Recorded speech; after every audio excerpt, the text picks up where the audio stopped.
दोस्तों, चाहे भारत में 4G इंटरनेट जियो के लॉन्च होने से पहले आ गया था, लेकिन जियो ने अपने सस्ते डेटा पैक्स के कारण से भारत के घर घर तक पहुंचाया है और आज 4G एक स्टैंडर्ड बन गया है। जियो ने इस साल ये भी अनाउंस किया कि वह 5G को दिवाली तक भारत में लॉन्च कर देंगे, लेकिन इस 5G के ऑक्शन में एयरटेल और वोडाफोन जैसी कंपनीज ने भी बिड किया। जब ये ऑक्शन खत्म हुआ तब तक मुकेश अंबानी 88,000 करोड़ रुपए खर्च हो चुके थे, लेकिन फिर भी मुकेश अंबानी ने जो खरीदारी की है वो एयरटेल और बाकी कंपनी से बहुत अलग है, जिसने लोगों को कंफ्यूज कर दिया है कि मुकेश अंबानी की परचेज मास्टर स्ट्रोक है या कोई बहुत बड़ी गलती। इसलिए आज जियो की इस 5G स्ट्रेटजी को हम डिटेल में देखेंगे। इस वीडियो में बने रहिएगा अंत तक हमारे साथ। लेकिन वीडियो शुरू होने से पहले अगर आप चैनल पर नए हैं या आपने अभी तक चैनल को सब्सक्राइब नहीं किया है तो चैनल को सब्सक्राइब करना और बेल आइकन दबाना ना भूलें।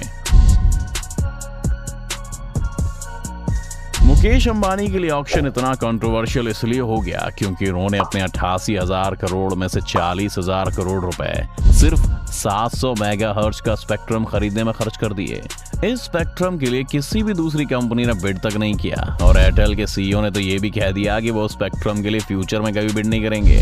अब सोचिए कि जो चीज किसी को नहीं चाहिए उसके लिए 40,000 करोड़ रुपए क्यों खर्च किए गए। पहले समझते हैं कि 700 मेगाहर्ट्ज का स्पेक्ट्रम क्या है। इसके लिए हमें 5G को बहुत ही आसान भाषा में समझने की जरूरत है। मोबाइल नेटवर्क कुछ नहीं है, बस कुछ इलेक्ट्रोमैग्नेटिक वेव्स हैं जो टावर टू टावर ट्रैवल करती हैं। इन सभी वेव्स का कोई स्पेक्ट्रम होता है। ऐसे लो, मिड और हाई स्पेक्ट्रम में डिवाइड किया गया है। लो स्पेक्ट्रम में 700 से 900 मेगाहर्ट्ज की फ्रीक्वेंसीज आती हैं। मिड स्पेक्ट्रम में 1800 से 4200 मेगाहर्ट्ज की और हाई स्पेक्ट्रम में 26 गीगाहर्ट्ज तक की। लो स्पेक्ट्रम आपको हाई कवरेज देता है लेकिन स्पीड कम देता है। मिड रेंज में आपको स्पीड और रेंज का एक अच्छा मिक्स मिलता है और हाई स्पेक्ट्रम में आपको स्पीड तो सबसे ज्यादा मिलती है लेकिन एरिया ज्यादा कवर नहीं करता।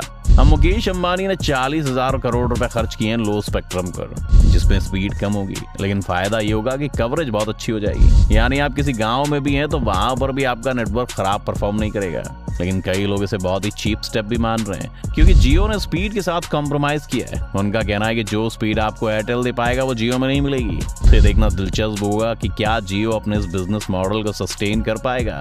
जियो 4G, Jio fibre and now Jio 5G। क्योंकि ज्यादातर 5G के कस्टमर शहरों में ही होंगे तो इससे क्या फर्क पड़ता है कि गांव में नेटवर्क आए कि नहीं। लेकिन यहीं पर जियो का एक मास्टर स्ट्रोक भी शामिल है। जियो जानता है कि भारत के ज्यादातर लोग आज भी गांव में रहते हैं जहां पर बाकी कंपनीज बिल्कुल ध्यान नहीं देती। इसलिए जियो का पहला एम तो इस स्पेक्ट्रम से उन जगहों को जोड़ना है। इसका दूसरा फायदा ये है कि लो स्पेक्ट्रम के टावर 7 से 10 किलोमीटर का एरिया कवर करते हैं, यानी लो स्पेक्ट्रम के लिए कम टावर जियो को लगाने पड़ेंगे, जिससे कि वो बाकी कंपनीज के मुकाबले पहले 5G सर्विस ऑफर कर पाएंगे। सिर्फ इतना ही नहीं, जियो ने इस ऑक्शन में एक और ऐसी खरीदारी की है जिसने सबको हैरान कर दिया है। 5G सर्विसेज को दो तरह से मार्केट में उतारा जा सकता है। एक रास्ता यह है कि 5G के लिए नए टावर्स लगाए जाएं, जिसे स्टैंड अलोन सर्विस कहा जाता है, और दूसरा रास्ता है जो सबसे पहले 4G टावर्स मौजूद हैं उन्हीं को 5G के लिए अपग्रेड कर दिया जाए।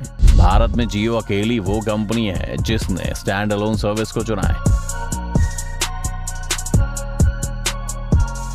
यानी जियो अपने 4G टावर्स को इस्तेमाल ही नहीं करेगा और नए टावर्स बनाएगा। स्टैंड अलोन टावर्स के साथ फायदा ये होता है कि उससे सर्विस की क्वालिटी और इंटरनेट की स्पीड दोनों ही अच्छी हो जाएगी। यानी लो स्पेक्ट्रम खरीद कर जो जियो ने खुद को स्लो कर लिया था उसकी भरपाई स्टैंड अलोन टावर्स करने वाले हैं। बाकी कंपनीज अभी नॉन स्टैंड अलोन सर्विसेज पर टिकी हुई हैं ताकि नए टावर्स खड़े करने में उनका खर्च कम हो, लेकिन एक समय वो आएगा जब उन्हें भी स्टैंड अलोन टावर्स पर शिफ्ट करना पड़ेगा और तब सभी कंपनीज के बीच में स्टैंड अलोन टावर्स के लिए बहुत ही कंपेटिटिव बिडिंग होगी और इसका प्राइस और बढ़ जाएगा। तो एक तरह से देखा जाए तो मुकेश अंबानी ने अभी से स्टैंड अलोन सर्विस को चुनकर अपने काफी सारे पैसे बचा लिए हैं, जिससे शायद ये भी देखने को मिल सकता है कि जियो के 5G के रेट्स एयरटेल और वोडाफोन आइडिया से सस्ते हो। जियो की स्ट्रेटजी में सिर्फ एक परेशानी है जिसे उन्हें जल्दी सॉल्व करना होगा।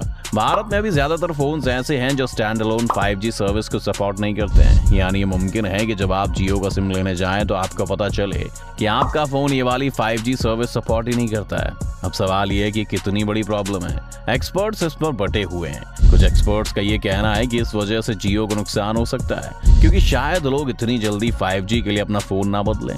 लेकिन वहीं दूसरा धड़ा है जो एक नए एंगल से इस प्रॉब्लम को देखता है। उनका कहना है कि 5G के लॉन्च होने के बाद अगले 1 से 2 साल तक ये सर्विस ज्यादातर शहर के लोग इस्तेमाल करेंगे और शहरों में हर 7 से 8 महीने में या फिर साल भर में लोग फोन्स बदलते हैं। इसके अलावा 5G सर्विस यूज करने वाले लोगों के पास ज्यादा परचेजिंग पावर होगी, यानी या तो उनके पास ऑलरेडी वो फोन्स होंगे जो स्टैंड अलोन 5G सर्विसेज को सपोर्ट नहीं करेंगे या फिर वो जल्दी खरीद लेंगे। जब तक शहरों में जियो एक्सपैंड करेगा तब तक जियो और गूगल मिलकर एक दूसरे प्रोजेक्ट पर भी काम कर रहे हैं जो 5G स्टैंड अलोन सर्विस को सपोर्ट करने वाले अफोर्डेबल फोन्स को इंडिया में लॉन्च करेंगे।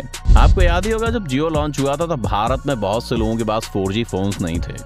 Truly connected with each other on the power of the Jio network. और तब भी जियो ने लाइफ नाम की एक कंपनी बनाई जिसके 4G स्मार्टफोन्स 5,000 रुपए से शुरू होकर 12 से 15,000 तक की रेंज में मिला करते थे। इस एक मूव के कारण भी जियो ने रूरल एरियाज में जल्दी एक्सपैंड किया क्योंकि फोन्स इतने सस्ते थे कि लोग इन्हें जियो के फ्री डेटा के लिए ले सकते थे। इन फोन्स का मकसद सिर्फ जियो को आगे एक्सपैंड करवाने का था। अगर आपने फोन चलाए हो तो आपको पता होगा कि इनकी क्वालिटी बिल्कुल भी अच्छी नहीं थी और ये बार बार हैंग हो जाते थे।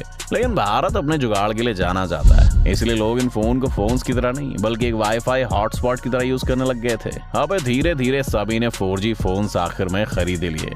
टेक्नोलॉजी का एवोल्यूशन ऐसे ही होता है, जहाँ अभी सिर्फ 20 से 25,000 रुपए से ऊपर की रेंज के स्मार्टफोन्स में आपको 5G मिलता है, धीरे धीरे ये सर्विस 15,000 और 10,000 वाले अफोर्डेबल फोन्स में भी आई जाएगी। और अपनी वाइड कवरेज और अपनी स्पीड के साथ जियो इस तरह के कस्टमर्स को अपना बनाने के लिए पूरा प्लान तैयार कर चुका है। तुलनात्मक रूप से देखें तो जियो के कंपेटिटर्स ने स्पीड वाली प्रॉब्लम तो सॉल्व कर दी है, लेकिन उन्हें परेशानी तब आएगी जब उनके कस्टमर्स इस बात से परेशान हो जाएंगे कि 5G के लिए पे करने का फायदा ही क्या है जब उनके घर के एक कोने में नेटवर्क ही नहीं आ रहा है। तो 4G टावर्स को 5G में कन्वर्ट करने में एक लिमिटेशन ये है कि जब भी अपनी कंपनीज इन टावर्स को अपग्रेड करने की सोचेंगी तो उन्हें इस बात का ध्यान रखना पड़ेगा कि कहीं इस अपग्रेड से 4G सर्विस को कोई नुकसान ना पहुंचे, जबकि जियो के पास ये सिरदर्दी नहीं होगी जिससे वो जल्दी अडेप्ट कर पाएंगे।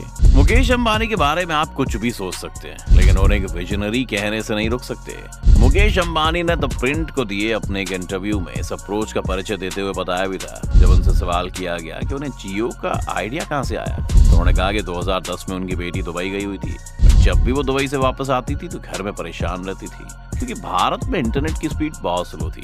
अब सोचिए, दुनिया के सबसे महंगे घर एंटेला में जहां लगभग सभी कंपनीज के ब्रॉडबैंड लगे हुए थे, वहां पर अगर ये हाल था तो देश भर में क्या होगा।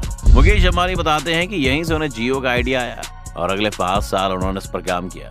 मुकेश अंबानी के प्रोडक्ट सिर्फ एक बिजनेस नहीं है बल्कि वो एक प्रॉब्लम को भी सॉल्व कर रहे हैं। जियो 5G पर मुकेश का खास ध्यान इसलिए भी है क्योंकि पिछले कुछ वक्त से रिलायंस के पेट्रोलियम प्रोडक्ट्स पर उन्होंने ध्यान देना कम कर दिया है। उन्हें अब डेटा को ही अपना नया मेन बिजनेस बनाना है और इसीलिए इस ऑक्शन में उन्होंने इस तरह के रिस्की फैसले लिए। तो ये है जियो की 5G स्ट्रैटेजी। आपको क्या लगता है कि 5G के लॉन्च होने के बाद क्या मुकेश अंबानी के इस कदम को मास्टर स्ट्रोक की तरह देखा जाएगा? अपनी राय में कमेंट में जरूर बताएं। उम्मीद है आपको आज की इस वीडियो से काफी कुछ सीखने को मिला होगा। अगर आपको ये वीडियो पसंद आई तो वीडियो को लाइक करें और अगर आप इस चैनल पर नए हैं तो जाने से पहले चैनल को सब्सक्राइब करना भी ना भूलें।